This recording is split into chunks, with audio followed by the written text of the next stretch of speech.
It's seen as one of the most prominent cases in the more than 75-year-long history of the International Court of Justice. 17 judges will have to decide if Israel is committing genocide, that is, deliberately wiping out Palestinians in Gaza as an ethnic group entirely or in part.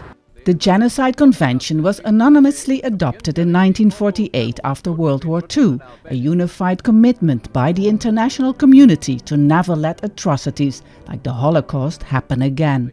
South Africa decided to bring the case before the world's highest court after UN resolutions calling for a stop to Israel's actions in Gaza were either vetoed or ignored by Israel.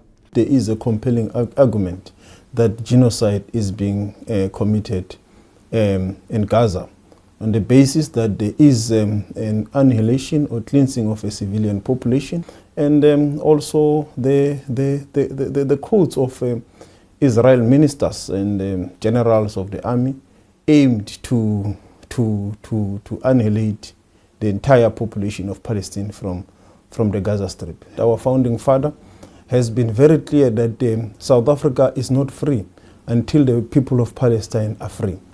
Israel denies it is committing genocide, calling the case blood libel, a false anti-Semitic accusation. They say history will judge South Africa. The Israeli delegation was not available to comment Wednesday.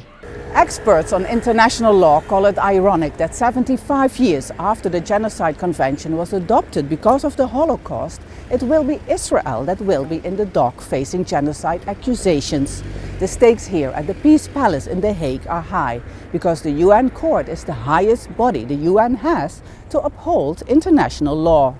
South Africa has asked the court for an urgent injunction to stop Israel's military campaign. While cases at the ICJ usually take years, a decision on provisional measures is expected within weeks. The prestige of the UN as a whole, as a system, is hanging in the balance here. This is a moment for the West to actually answer to the sanctity of international law that they have held so sacred. ICJ or World Court decisions are binding, but the court has no power to enforce them. Recently, Myanmar and Russia ignored verdicts to stop potential genocidal acts.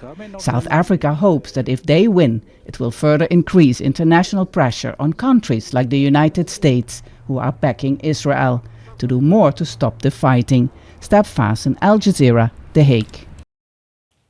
Make sure to subscribe to our channel to get the latest news from Al Jazeera.